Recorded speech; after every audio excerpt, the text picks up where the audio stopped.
पास का रविवार को उसी जोश और उमंग के साथ यहाँ आए हैं। यह पर हम सबों के लिए क्या शिक्षा देती है, जो कि हम उस शिक्षा को अपने दैनिक जीवन में ग्रहण करते हुए उसको जी सके और अपने जीवन में शक्ति का अनुभव कर सके। आइए हम आज पाठों के माध्यम से और इस घटना, जो ऐतिहासिक घटना है, उस पर मंथन करें।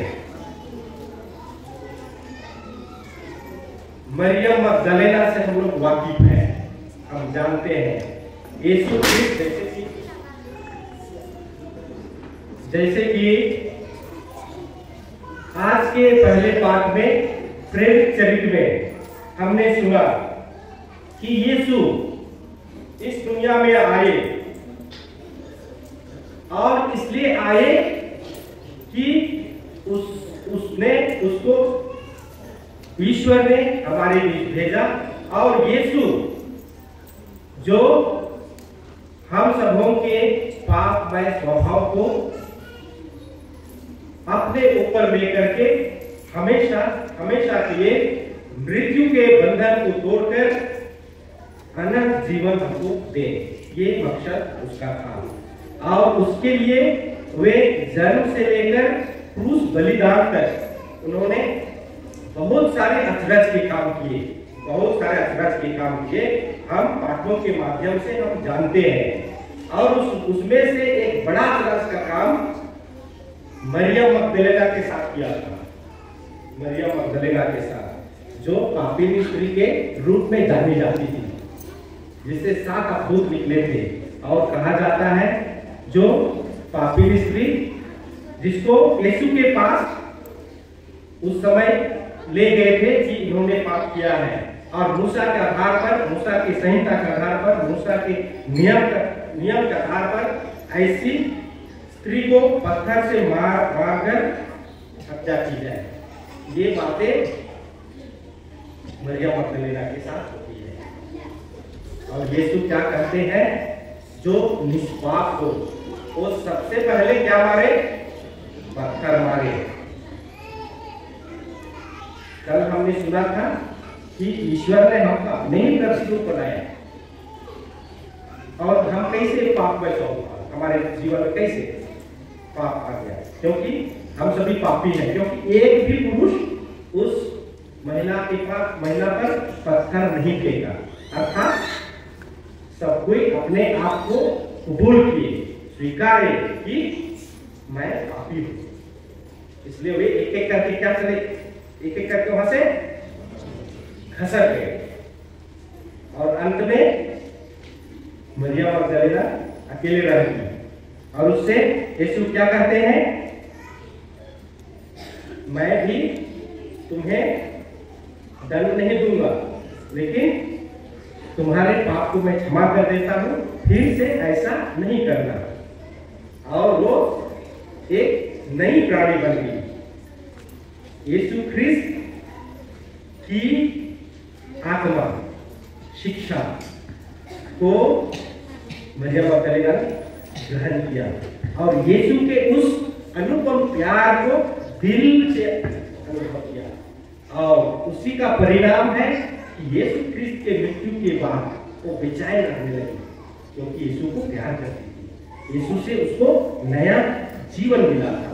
उस जीवन को वो यीशु ख्रिस्त के साथ रहकर जीना चाहती थी, दूसरों को बांटना चाहती थी।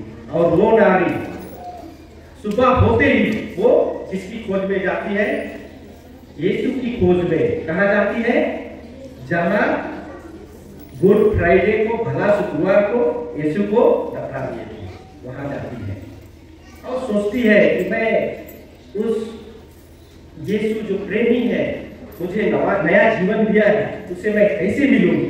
क्योंकि कब्र में क्या था, कब्र के दरवाजे में क्या था, बड़ा पत्थर था।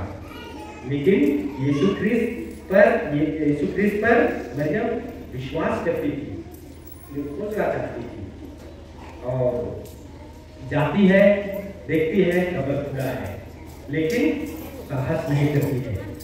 और वो कहाँ जाती है इस खुशी को बताने के लिए? वापस जाती है। किसको बताती है? पेतरुस को और यीशु के प्रिय और एक शिष्य इसको यूहन्ना को। पेतरुस कैसे व्यक्ति था? डरपोक था। यीशु को 3 बार अस्वीकार किया था। क्या तुम भी यीशु के साथ नहीं थे? हमने शुक्रवार को सुना, मुर्गे के बांग देने के पहले तुम 3 बार अस्वीकार करोगे यीशु क्रिस्त ने कहा था। और वही पेतरुस क्या किया? सिमोन पेतरुस अस्वीकार किया कि मैं इसे जानता तक नहीं हूं यीशु को। ऐसा करते हैं, लेकिन वो उससे आत्मग्लानि होती है। वे पछताते हैं और पछताते हुए वे एक नया प्राणी बनते हैं। वो यीशु क्रिस्त के एक अच्छे शिष्य बनते हैं। और यूहन्ना जो जबेदी के पुत्र यूहन्ना और याकूब 2 भाई थे, उसकी माता कहती थी कि एक को दाएं और एक को बाएं रखने के लिए अपने साम्राज्य में मेरे दोनों पुत्रों को एक को दाएं बाएं, अर्थात राजा बनेंगे तो एक को छोटा राजा बनना है, एक को बड़ा राजा बनना है, ये मांगती थी। लेकिन यीशु क्रिस्त कहते हैं मेरा अधिकार नहीं है कि आपको दाया या बाया बैठाना। वो चेला ये क्या करते हैं? कब्र खाली है सुनते साथ वे दौड़ पड़ते हैं कहाँ? कब्र की ओर। ये पाठ हमने आज सुना। पेतरुस जो कि बूढ़े हो चले थे, जवान नहीं रहे थे, तो दौड़ नहीं सकेगा ना। इसलिए यूहन्ना क्या है? जवान था, यंग था, इसलिए वो दौड़ के चलते हैं। कहाँ जाते हैं? कब्र के पास। लेकिन वो डर गए, घुसे नहीं, भूत प्रेत होगा, वो नहीं घुसे और वे इंतजार किए, क्योंकि उसको किसी का सहारा की जरूरत थी उस यीशु के प्रेम को पाने की। पेतरुस जो बुजुर्ग था, अनुभवी व्यक्ति था और यीशु को अस्वीकार करके पछता करके वो एक पूर्ण व्यक्ति बना था, एक मजबूत व्यक्ति बना था। और इसलिए वो धीरे धीरे दौड़ते हुए आते हैं और सीधे कहाँ जाते हैं? कब्र के अंदर। और क्या देखते हैं कि वहां जो सिर में लगाया हुआ, शरीर में लगाया हुआ जो कपड़ा था वो बढ़िया से सरियाया हुआ था। ऐसा सामान्यतः नहीं होता है, लेकिन इसके साथ ऐसा हुआ।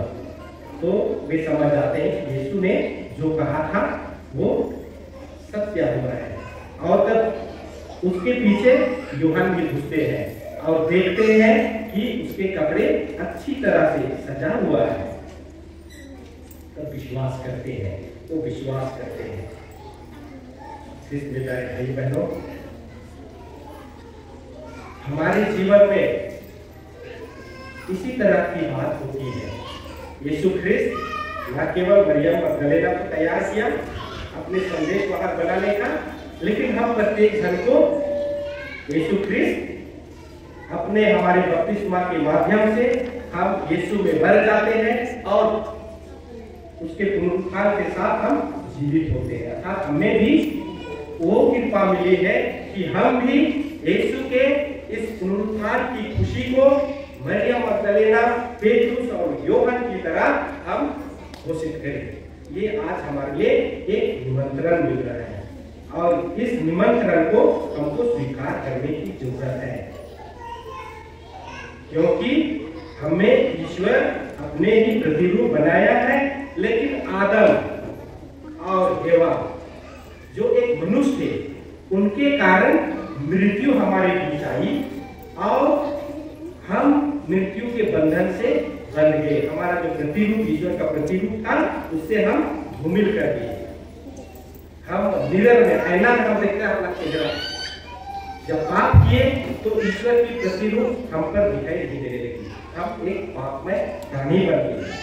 लेकिन ईश्वर हमको प्यार करते हैं, बेहद प्यार करते हैं, इसलिए हमको मृत्यु के बंधन में रहने से हमें ऊपर उठाना चाहते हैं। मृत्यु के बंधन को हमको दूर करना चाहते हैं ईश्वर, इसलिए अपने बेटे यीशु क्रिस्त को भेजे एक नारी के माध्यम से, माता मरियम के माध्यम से। और जिस तरह से नारी के माध्यम से दुनिया में पाप आया था और उसी तरह उस नारी के माध्यम से ही इस दुनिया का पाप दूर हुआ।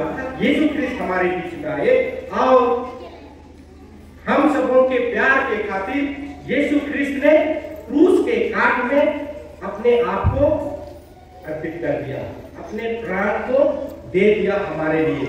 और जिस तरह से वचन के माध्यम से हम जानते हैं कि वे दुख सहेंगे, कोड़े खाएंगे, क्रूस के काट में ठोक दिए जाएंगे, मार डाले जाएंगे, लेकिन तीसरे दिन मृतकों में से जी उठेंगे। और आज की घटना, हम उसके पुनरुत्थान की घटना को हम देख रहे हैं। मरियम मगदलेना, पेतरुस, यूहन्ना की तरह हम भी यीशु ख्रिस्त के पुनरुत्थान के साथ हम एक परिवर्तित प्राणी बन गए हैं।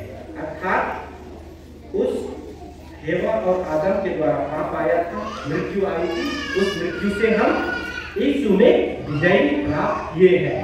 इसलिए यीशु ख्रिस्त कहते हैं, जो विश्वास करते हुए जीता है वह कभी नहीं मरेगा। क्या आप विश्वास करते हैं यीशु पर? नहीं करते हैं। हम करते हैं, इसलिए इतनी तादाद में हम यहाँ आए हैं, अन्यथा हम नहीं आते। अर्थात उस वचन के आधार पर हम भी जीवित रहेंगे, कभी नहीं मरेंगे। जो यीशु में विश्वास करते हुए जीता है वह कभी नहीं मरेंगे। यीशु कहते हैं, मार्ग, सत्य और जीवन मैं हूं, मैं पुनरुत्थान और जीवन हूं, यीशु कहते हैं। और यह सत्य है, ये ऐतिहासिक घटना है। यीशु हमारे साथ रहते हैं, हमारे दुख तकलीफ को अपने ऊपर लेते हैं। जो भी कि हम इस दुनिया में आदम के कारण एक पापी प्राणी बने हैं, लेकिन हमको उस पापमय स्वभाव से यीशु ख्रिस्त ऊपर उठाना चाहते हैं। भला गड़रिया के बारे हम जानते हैं, 99 भेड़ों को छोड़कर किससे ढूंढने जाते हैं? किससे ढूंढने जाते हैं? जो एक भटकी हुई है, पापी स्त्री के समान, मरियम मगदलेना की तरह भटकी हुई है, उसको खोजने आते हैं। अर्थात ईश्वर की नजरों में हम प्रत्येक जन क्या है? मूल्यवान है। ईश्वर की नजरों में हम सभी क्या है? मूल्यवान है। इसीलिए यीशु ख्रिस्त को इस दुनिया में आना हुआ और हमको सर्वोत्तम उपहार देना पड़ा, अर्थात जीवन। हम अपने मित्र को क्या दे सकते हैं? हम अपने मित्र को अपना जीवन ही दे सकते हैं, दूसरा नहीं दे सकते हैं। हम जिससे प्यार करते हैं उसको हम क्या देना चाहते हैं? प्यार देना चाहते हैं। और प्यार कैसा देना चाहते हैं? कोई चीज वस्तु के माध्यम से। अर्थात मेरा प्यार उस व्यक्ति जिसको मैं प्यार करता हूं, चीज वस्तु देता हूं, उस चीज में मेरी छवि रहती है, मेरा चित्र रहता है। हम आंखों से नहीं देखते हैं, उसको हृदय से अनुभव करते हैं। तो आज की इस खुशी को हमको हृदय से अनुभव करने की जरूरत है। इसलिए पास्का कैसा समय है? आनंद मनाने का समय है, आनंद मनाने का समय है। जिस तरह से शिष्य अगर माता मरियम आनंद मनाए, सबों को खुशियां दिए, एक दूसरे के पास जाकर के यीशु पुनर्जीवित हुए हैं, ये बातें उन्होंने बतलाया। इसलिए पास्का क्या है? आनंद मनाने का समय है। पास्का का समय क्या है? शांति का समय है। अर्थात हम पुनर्जीवित होकर एक नए प्राणी बने हैं, इसलिए हम शांतिमय प्राणी बन जाते हैं, प्रेम पूर्ण प्राणी बन जाते हैं। यीशु में हम एक हो जाते हैं। इसलिए पास्का का दूसरा अर्थ क्या हो सकता है? एक कृपा का समय है, कृपा का समय है। जब हम अपने 40 दिनों तक इस त्योहार की तैयारियां हमने किया है, अपने बुरी प्रवृत्ति को त्यागने का प्रयास किया है और एक कृपा को अपने जीवन में स्थान दिया है। हो सकता है हम एक दूसरे से बातें नहीं करते थे, होंगे बात करने की कोशिश किया है, अर्थात एक दूसरे के चेहरे में खुशियां लाने का प्रयास किया है, एक दूसरे के जीवन में कृपाएं बांटने का प्रयास किया है। इसलिए पास्का पर्व का अर्थ है पार होना, अर्थात अंधकार से ज्योति की ओर पार होना, बुराई से अच्छाई की ओर पार होना और एक सर्वोत्तम प्राणी बनना हमको निमंत्रण आज दिया जाता है।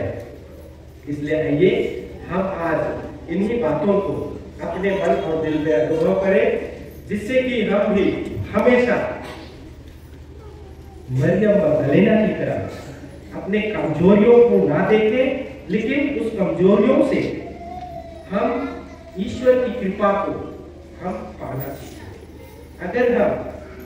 अगर हम किसी के चेहरे में खुशी लाते हैं तो हमें भी खुशी होती है और बदले में हमें आशीर्वचन मिलता है। अगर किसी बच्चे अगर वो भटक रहे हैं, उसके जीवन को मैं थोड़ा सा अपने अच्छे शब्दों से मैं उसे सलाह देता हूँ और वो सही रास्ता जाता है, तो मैं उसके लिए कृपा का पात्र बनता हूँ और बदले में वो व्यक्ति मेरे लिए एक सुंदर और प्रेमपूर्ण शब्द उच्चारते हैं, आप भले हैं, आप धन्यवाद के पात्र हैं। ये आशीर्वाद के एक स्रोत बन जाते हैं। तो इस तरह के हमारे जीवन में, प्रत्येक दिन के जीवन में, चाहे घर में हो, चाहे रास्ते पे हो, चाहे खेत में हो, चाहे कोई दफ्तर में हो, बाजार में हो, अगर हम अपने व्यवहार से, अपने बातों से दूसरों के लिए खुशी के कारण बनते हैं, तो ये पास्का का एक संदेश है। पास्का का एक संदेश है।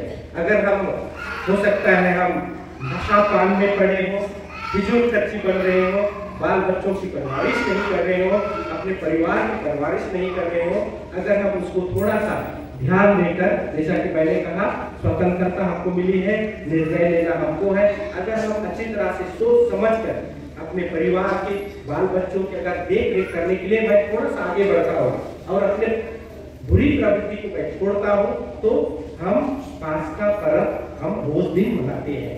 एक नया जीवन हमको मिलता है, परिवर्तित जीवन जीने का मौका मिलता है, एक नयापन मेरे जीवन में आता है। और जब इस तरह की होती है तो हम हमेशा ऊपर की ओर बढ़ते हैं। इसलिए आज के पाठों से हमको यह कहा जा रहा है कि हम इस दुनिया की बातों को ना सोचें, लेकिन हम ऊपर की बातों को सोचें, जो अच्छी है, जो सबको आकर्षित करती है, जो सबको समान रूप से देखते हुए सामंजस्य और सहभागिता की बात करती है। यीशु ख्रिस्त ऐसे ही कार्य करके हमारे लिए अंतिम क्षण तक क्रूस के काट कर उन्होंने क्या किया, अपने दुश्मनों को माफ किया। हे प्रभु, इन्हें क्षमा कीजिए, ये नहीं जानते हैं कि ये क्या कर रहे हैं। क्या हम अपने जीवन में ऐसा कर सकते हैं? आज हमको सोचना है। अगर कोई मुझे तकलीफ दे रहे हैं तो क्या मैं उसको कृपा के शब्दों में, हे प्रभु इन्हें क्षमा कर दीजिए, ये नहीं जानते हैं कि ये क्या कर रहे हैं, क्या हम मन ही मन या तो अपने शब्दों से कह सकते हैं? और अगर हम कहने में समर्थ हो जाते हैं तो हम यीशु ख्रिस्त के उस सुंदर प्रेम को अपने जीवन में उतारते हैं। और जब ये करते हैं तो अगले व्यक्ति को झुकने का एक मौका देते हैं। ये बातें हैं मेरे भाई बहनों, हम उस भले डाकू के शब्दों को अपने जीवन में हम लागू करें। जब भी गलती होती है तो हमको यीशु को याद करने की जरूरत है। प्रभु, मुझे भी अपने राज्य में याद करिएगा। ये बातें हमको करनी है। क्या हम कर सकते हैं अपने रोज दिन के जीवन में? अगर हम समर्थ हो जाते हैं, थोड़ा सा भी हम करते हैं, तो शायद यीशु हमारे साथ जीते हैं। मैंने अपने भेड़ों को जो अच्छे हैं एक साथ हमको छोड़कर जो भटकी हुई भेड़े हैं, क्या हम भटकी हुई भेड़े हैं स्वीकार करते हैं? अगर स्वीकार करते हैं तो यीशु उसको खोजने आते हैं। रोज दिन के जीवन में विभिन्न व्यक्तियों के माध्यम से यीशु मेरे पास आते हैं, अच्छे सलाह देते हैं। युवा पीढ़ी के लिए माता पिता यीशु के रूप में आते हैं, बेटी बेटा ऐसा मत करो, स्कूल जाओ, पढ़ो लिखो। अगर हम कहते हैं तो ये यीशु के बातों को माता पिता कहते हैं। आइए आज हम इन्हीं वचनों को, इन्हीं शिक्षाओं को जब पास्का पर्व मना रहे हैं, आनंद मना रहे हैं, खुशियां मना रहे हैं, कृपा का समय हम व्यतीत कर रहे हैं, आज केवल नहीं लेकिन पूरे वर्ष इन बातों को हम याद करें। यीशु जरूर चमत्कार देंगे, जरूर चमत्कार देंगे, आपके जीवन में शांति देंगे, खुशियां देंगे और कठिनाइयों के समय आपको निर्णय लेने में साथ देंगे। इसलिए विश्वास और प्रार्थना जरूर करने हमको सीखना है।